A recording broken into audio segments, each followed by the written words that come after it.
Good morning.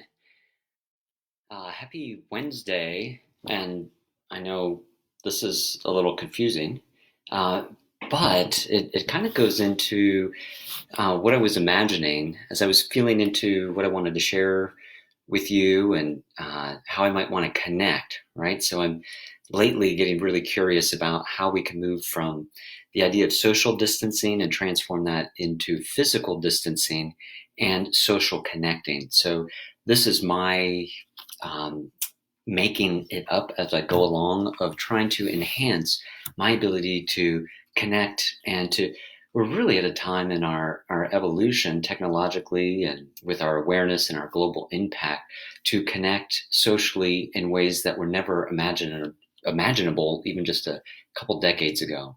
So I really want to ride the momentum that we've built over the eons of generations of humanity to be at this time and place. Nicole and I were talking yesterday, how horrible would it be if we were being quarantined like in the 80s? Like before iPhones and computers, well, at least personal computing and Netflix. I'm really appreciating both my ability to connect with you in this form. And I would also love to hear how you're connecting, new ways that you might be connecting, new ideas. So I don't want to spend a lot of time focusing on what's going wrong. That's kind of the old primitive way of survival, right? Our ancestors weren't the ones who were traipsing through the fields singing everything is beautiful while the big predator snapped them up. The reason we're alive is because our ancestors were very alert. They were very vigilant about keeping careful watch about what was going on. Um, However, we carry that fight or flight system and biology into the now. So I want to create new stories where we're not constantly triggered into survival mode, and rather we can build and nourish creative solutions, new structures, new possibilities.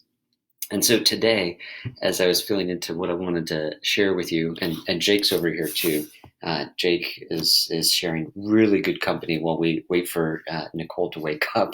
And uh, so today, happy April Fool's Day, right? This is a particularly special day for me because my older sister celebrating her 50th birthday today. And just want to give some mad love, props. She really inspired me in so many different ways growing up and continues to do today. But I'd like to talk for a few minutes about the wisdom of the fool, which is one of my all-time favorite conversations. And in part, it's because I'm a recovering serious addict. I don't know if you experience this or you have other people in your life who are kind of constrained or have had a history of over analysis. Maybe you've heard the expression a paralysis of analysis, which is a really common strategy for those of us who are raised in an academic setting where our brain, our intellect, our ability to deduce is really, really valued. However, our emotional intelligence, our social intelligence weren't necessarily nurtured or incubated or put to the test like a lot of our left brain functioning. So what I really love about The Fool is, well, there's so many things. Where to start? Um, I love how wacky The Fool is, right? The Fool makes me laugh. And I mean this as an archetype, but I also mean this when I'm watching a favorite comedian or when like a family member or friend or stranger cracks a joke, when there's a wacky meme that comes through. This is the power of the Fool to disrupt what is assumed, to disrupt expectation, and to upset the norm. In fact, it's often spoke, like in Shakespeare's King Lear, how the fool can speak truth to power without getting assassinated by the ruler.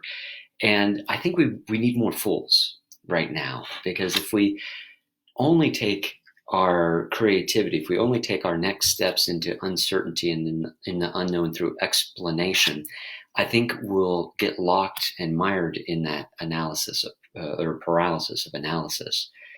So If you think about what's normal, one thing that I remember is normal when I was growing up, and I think parents still teach this to their children. If you can't say something nice, don't say it at all.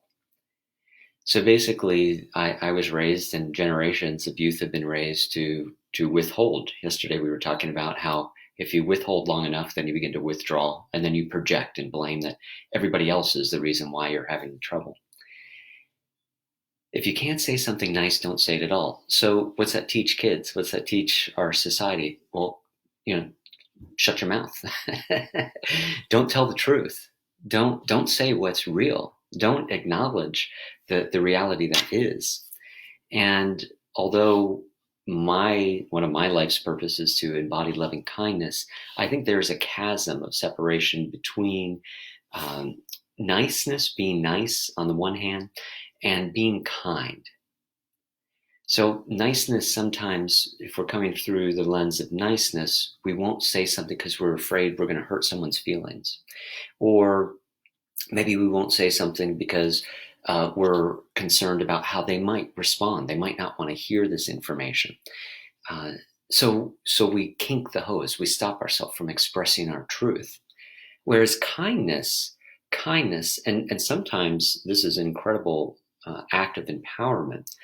And it's also an act of transparency and authenticity when we speak the truth, even in the face of powerful currents like our feelings or other people's feelings.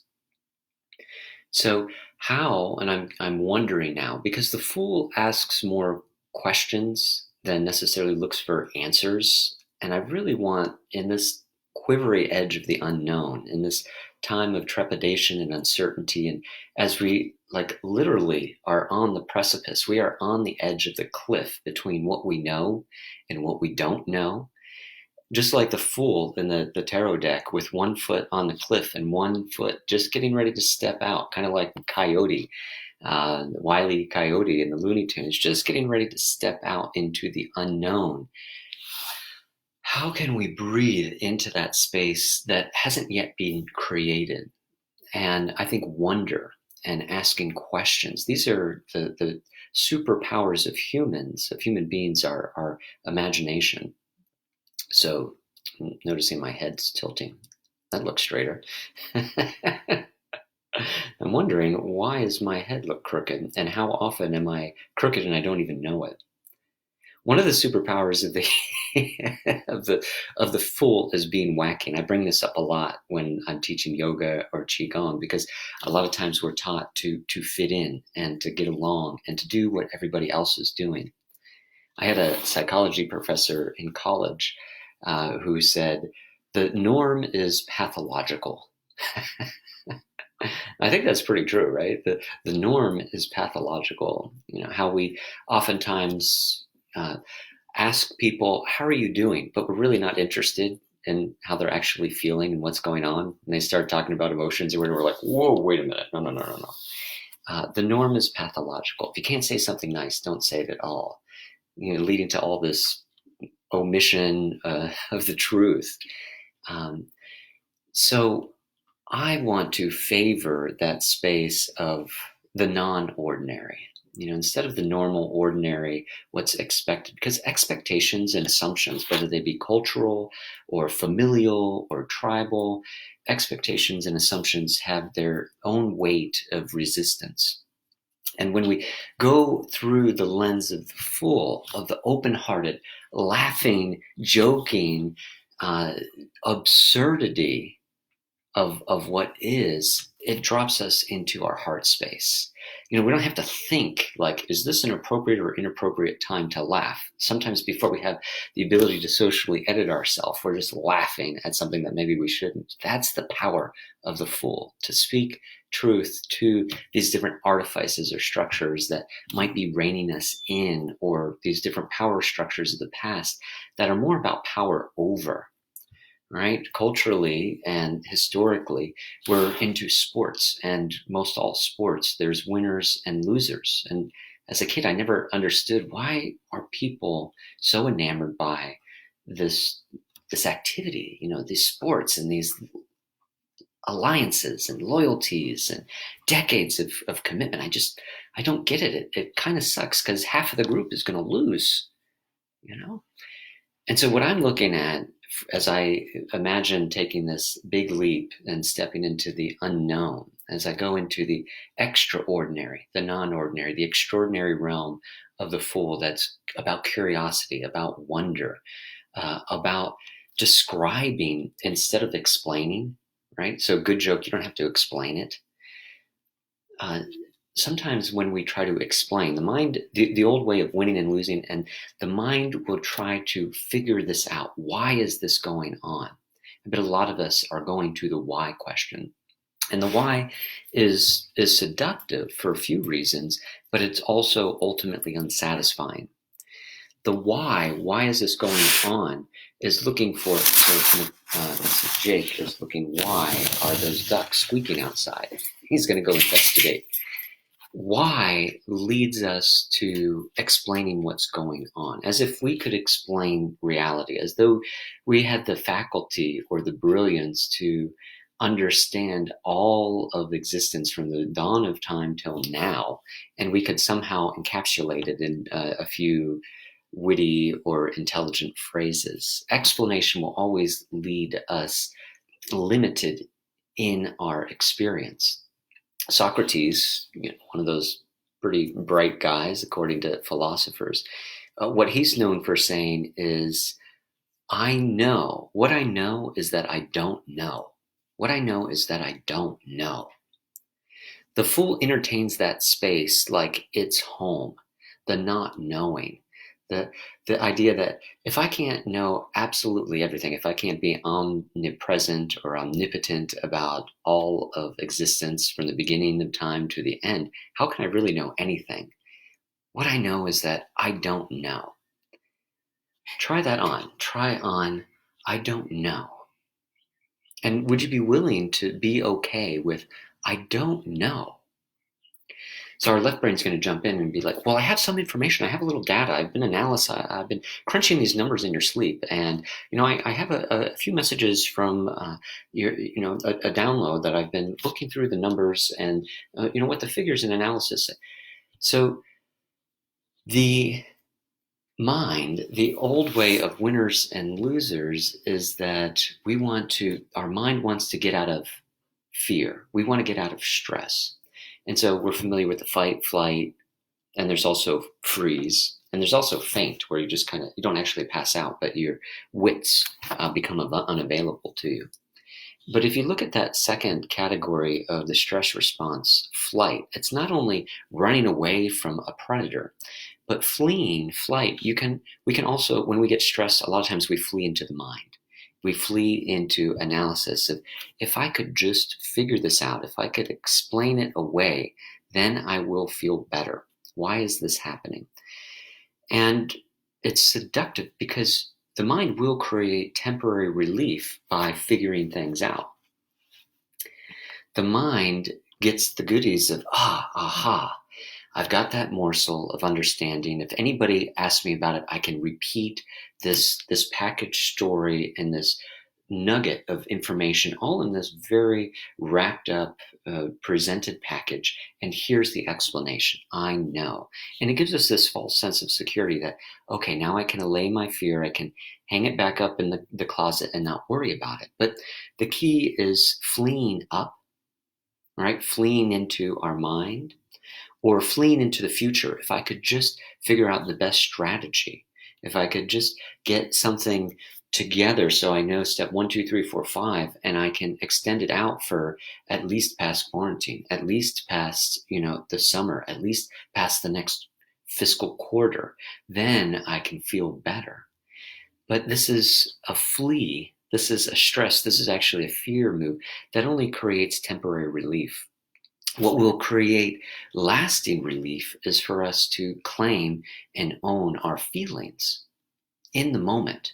In the moment. One of my favorite practices that Nicole and I have been practicing for several years now, since we started studying with Drs. Gay and Katie Hendricks, who write a lot of New York Times bestsellers. Ever since the 70s, they are like they wrote the book on conscious loving, conscious living, the books, and many, many more New York Times bestsellers. And they talk about owning your feelings. And so in the past, and by the way, not only am I a recovering serious addict, I'm also a recovering anger denier.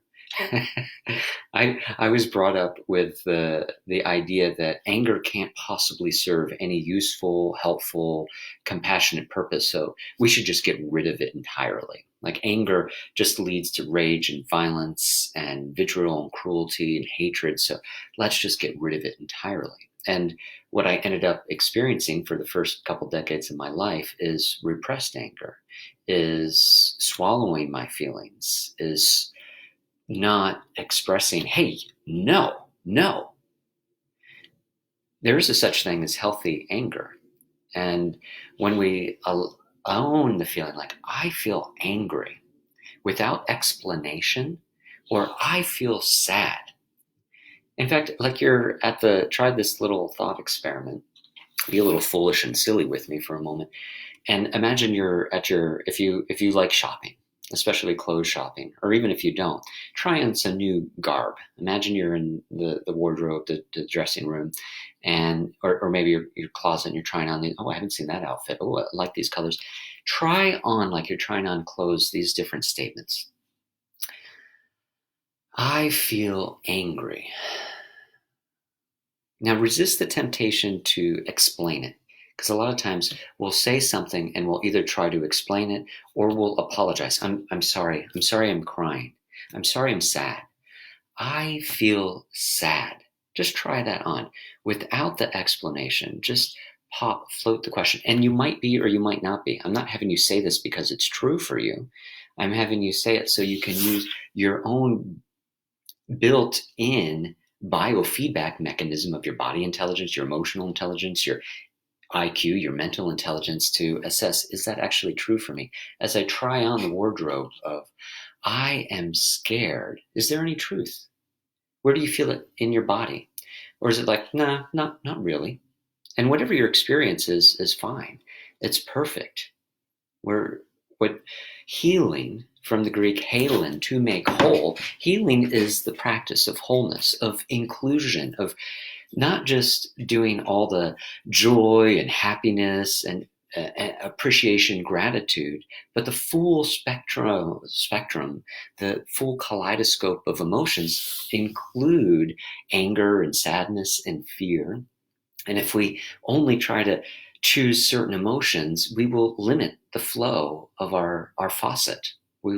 If we try to close the faucet on, I don't do anger or fear or sadness, then we're also going to cut off the flow, the faucet of joy, of connection, of creativity, of sensuality. So one of my favorite practices I was mentioning earlier that Nicole and I picked up from the Hendricks is to just call out our feelings at random times. A lot of times we're, especially now, working from home, and Nicole's often downstairs and I'm in the upstairs study. And from time to time, we might call out, I feel happy. And, if the other person is feeling happy, they'll reply, I feel happy.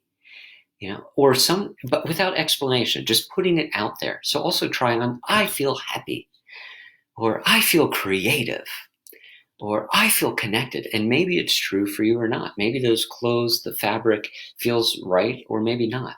The good news about emotions is that they're always moving. They're always flowing. They will pass unless we avoid them. If we cut ourselves off from our feelings, then we're going to limit. They're going to show up later, right? They're going to usually show up in an inopportune time, directed toward an inopportune or not appropriate person. And so now Nicole might say, I feel angry. And in the past, she might not say that. So she said, I feel angry. And inwardly, I'm thinking, oh, thank God, I'm not doing it. I'm not the creation of her anger. She just feels angry. She says, I feel angry.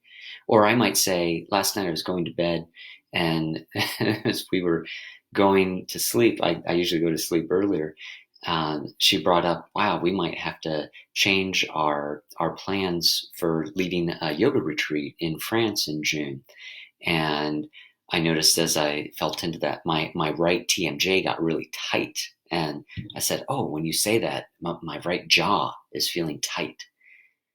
And so I didn't go to try to explain it or say, this is what it means or this is what it is. I'm just staying current with my body intelligence or my emotional intelligence. So when Nicole would say, I feel angry, I'm like, oh, good. Not good that she's angry. I don't want anyone to be angry. But I let myself off the hook because in the past, maybe she's angry. She doesn't tell me she's angry, but I'm a pretty sensitive guy and I know, boy, something's the matter. There's a disturbance in the force. And so I begin to tiptoe on eggshells all around her. And she's not expressing her anger. She's suppressing. But I can feel like the bubbling rise of her energy. And then she says, uh, then I'm like, well, I how do I contort myself so I'm quieter and I get really passive in my weight and I just like, and then she's looking for contact and where are you, Heath? And I'm just like avoiding her because I'm assuming this feeling is my fault, so I'm just going to get out of the way. Where what she really wants is to be held or to be connected or to be heard or to be witnessed. I feel angry. Oh, yeah, I feel you. I feel your anger. Tell me more about that. What else? Tell me more. Not, oh, well, so my old strategy in winners and losers is this is how you quash the anger. You know what you need to do? Go do some reset breath or go do, go do some yoga. Why don't you? I've heard meditation teachers say, go sit with it. I'm like, you go sit on it. It just makes me more antagonistic. Thank you, Rachel, for your comments. By the way, I'll be wrapping this up in a few minutes, but if anybody does have comments or questions or feedback, I'd love to hear from you. I'd love to connect. So how can we connect in new ways? So the old way is winners and losers. And so there's certain emotions that get to be in the W column. And then there's certain emotions that are big losers. Oh, I just don't do that. I want to encourage you to look at this beautiful piece of art. One of my yoga students made this for me. And I talk about, you can see the fool here on tile. And the full is an archetype I explore regularly. Like when we move in yoga, we move in different ways. We create pattern interruptions is the scientific term.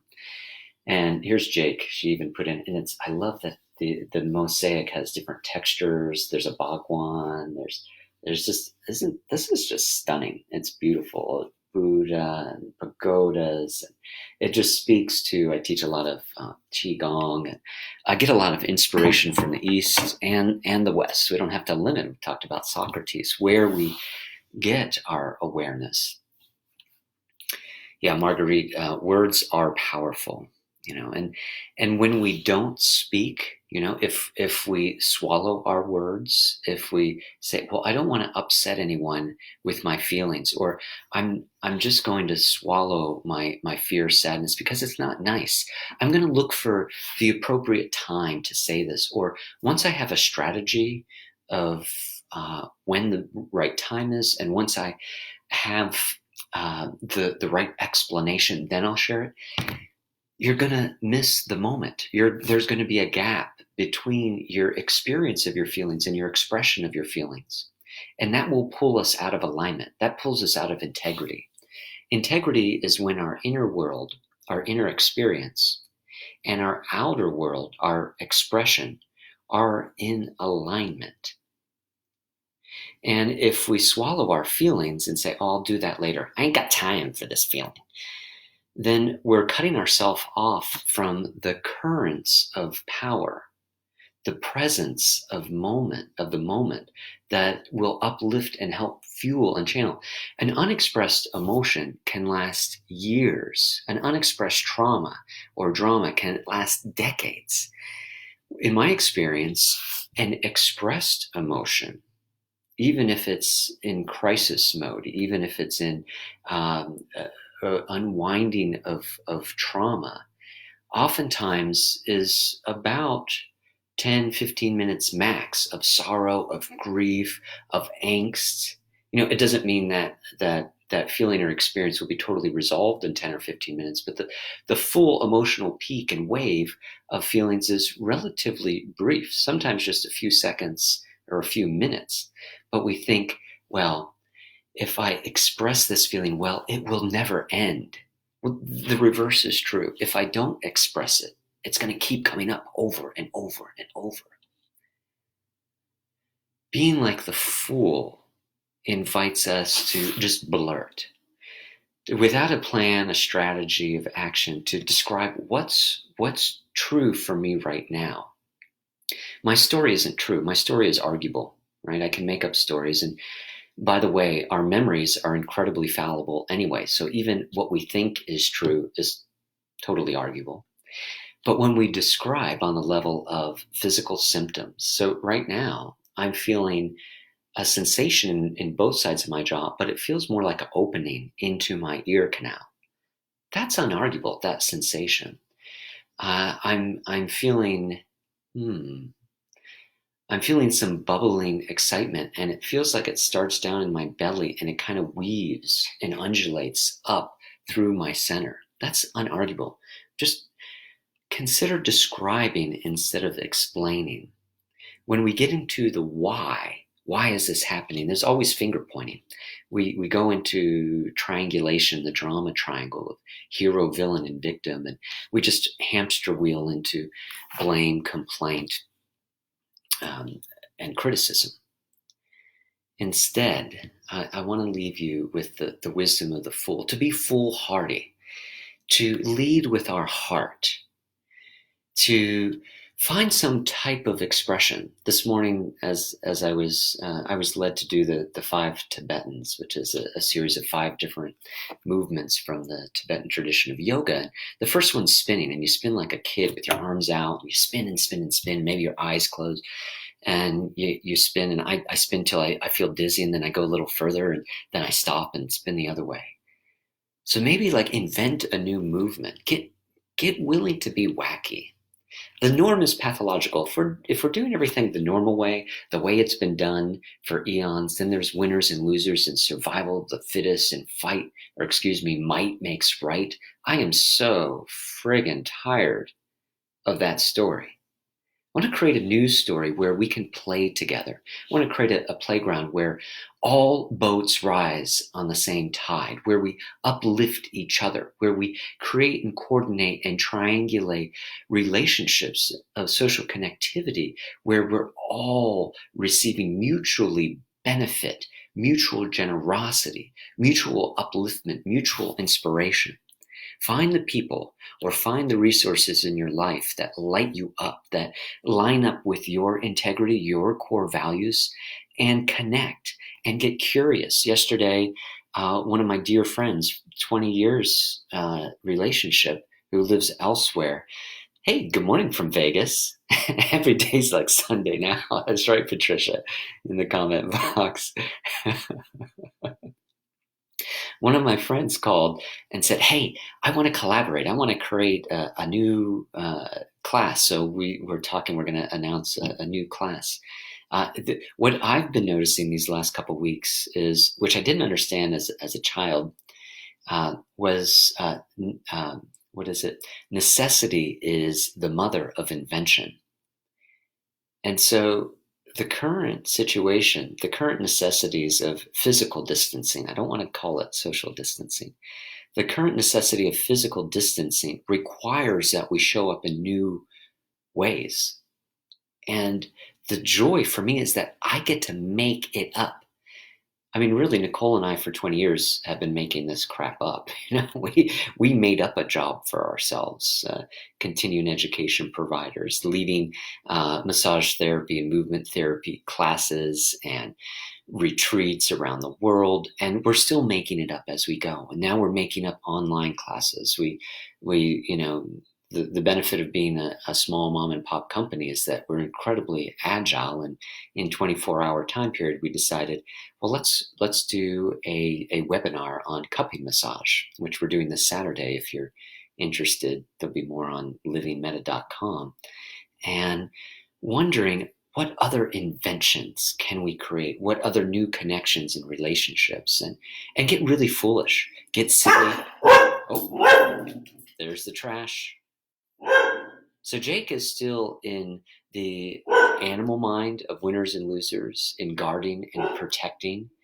And what I want to invite all of us with an activated, functioning, and evolved prefrontal cortex is get into our imagination, get into growing, into discovery. How is this experience in service to me? Ask really good questions. Maybe do the sound of wonder. How can I learn from XYZ, what I'm not particularly fond of? How can I receive the gifts of this experience in new, surprising, untold ways that can be received at unknown, unpredictable times throughout my day with delight, with joy? Ask really great questions like the Fool. Ask questions. Don't get too caught up in the answers, but ask really good questions. Be foolhardy. Don't be nice. Be kind. Be kind to yourself.